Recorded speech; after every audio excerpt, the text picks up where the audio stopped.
તો મિત્રો તમને પણ અલંકાર શીખવા અઘરા પડે છે, અલંકાર તૈયાર કરવા અઘરા પડે છે, તો હું આકાશ રાવલ તમારા માટે લઈને આવ્યો છું સિમ્પલ ટ્રીક. બરોબર, તો જો આજે આપણે અલંકારની અંદર શબ્દાનુપ્રાસ અલંકાર જોવાનો છે. બરોબર, આ શબ્દાનુપ્રાસ અલંકાર એટલે શું કે સાહેબ, જ્યારે પંક્તિ અથવા વાક્યમાં શબ્દોનો પ્રાસ મળતો હોય, એટલે કે સાહેબ અત્યારે બધા રેપરો નહીં કે રાઇમિંગ વર્ડ બનાવતા, રાઇમિંગ સેટ થતું હોય. બરોબર, રાઇમિંગ એટલે જુઓ હું તમને આગળ બતાવું તો જો શું કહે છે, મળતા હોય તેને શબ્દાનુપ્રાસ અલંકાર કહેવાય. રાઇમિંગ, ઇંગ્લિશ વર્ડમાં રાઇમિંગ, સોંગ, વોંગ આપણે નહીં કહેતા.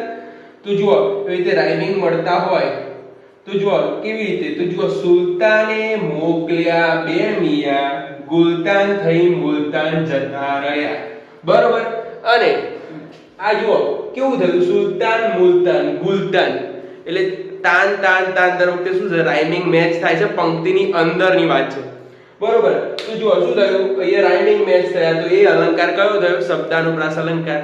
તો બીજું એક ગુજરાતી ફિલ્મનું સોંગ કયું, તો જુઓ એક ગીત છે કે જાણે અજાણે એ દોડી આવે રે.